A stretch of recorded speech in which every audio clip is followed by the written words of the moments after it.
I'm here at the Asia Cup in Goa, and this is part 1 of 3 of how I messed up big time on Vugraph. So I was playing against Australia A on Vugraph yesterday.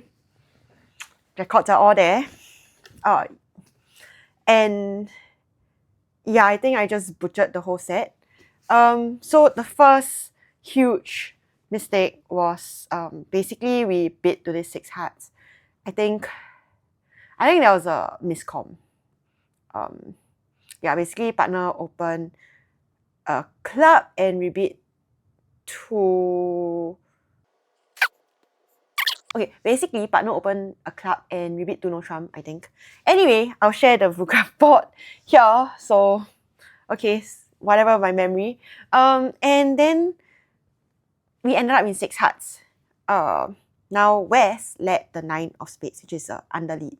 So this usually has 10-9, but it could just be 9. And yeah, I kind of had no choice, right? Like I could play him for the king, or I could, play him for the queen of clubs instead. So basically I take the ace and then I club to the king and finesse the clubs, which I think is more likely like who leads from the king, right? I mean, yes, it's possible, but less likely. So I won this with the ace, and now East plays the king of spades, which looks like singleton, but of course it could be some kind of force card. Because I mean, like in my auction at least, I don't know what was alerted on that side, but I suspect it's a miscomm. I have a quantitative hand, so like they can kind of place my points, like how many points I have, and figure out like what partner can have. So this king could actually be a force card to make me think that spades are not breaking. So anyway, the way to have made this hand was to, assuming the king is singleton, right? Then I can either play for hearts breaking and ace with East, or I could play for hearts 4-1 and West has one of the 10, 9, or 8.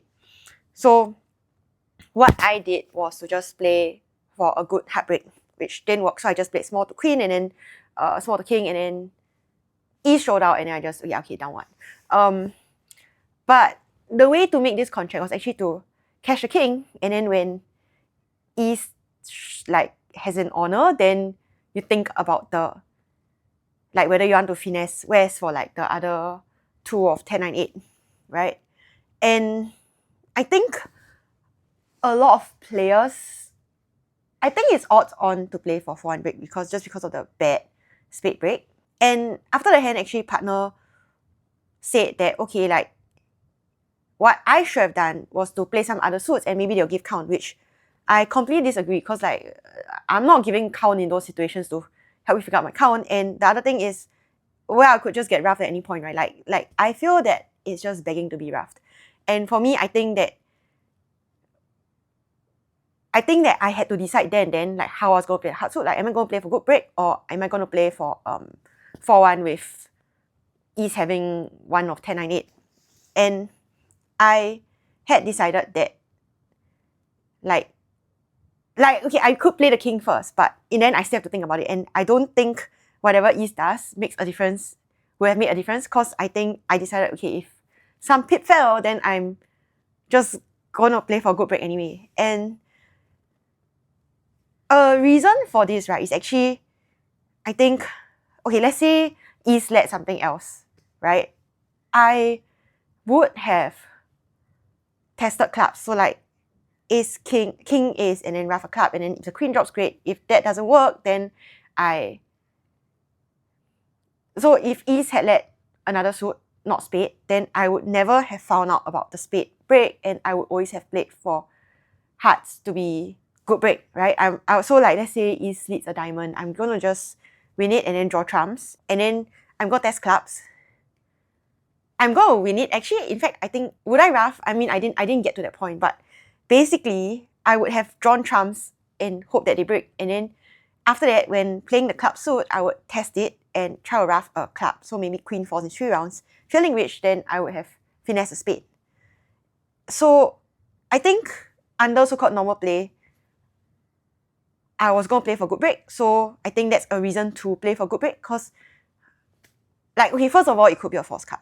Like, I think it's very difficult, but it could be a force card still, because like if you know there's just no way of making a contract go down, then you gotta do what you gotta do.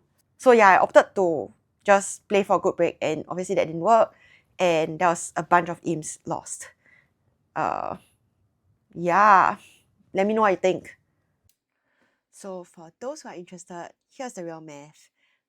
Basically only the singleton 10-9 or 8 or doubleton 10-9 or 8 or all three 10-9 of 8 matters.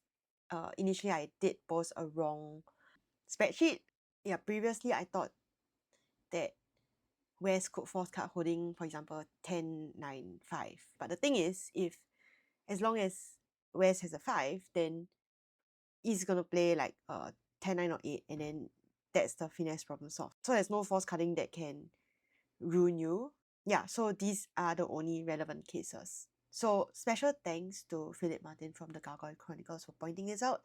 The other thing I wanted to point out is that, you see, by leading the spade, right, West allowed me to find out about the bad spade break. Of course, I'm not saying that the spade lead is wrong. It's just that it so happened to reveal partner singleton king, presume singleton king. Like, of course, West wasn't going to know that I was going to win the ace and partner was going to drop the king, but at the same time, it could have been singleton queen, singleton jack, which I would have been able to read because they underlead. So the 9 kind of promises a 10. Either that or it's short. And it's only because of the bad spade break that I have an incentive to play for the bad heartbreak, which would have been the right play. So this may be an incentive to not lead like your long suit in a slam when you have a short trumps. Not saying that's what you should always do, but maybe it's something that you want to think about in the future. So yeah, hope you enjoyed this hand and see you next time.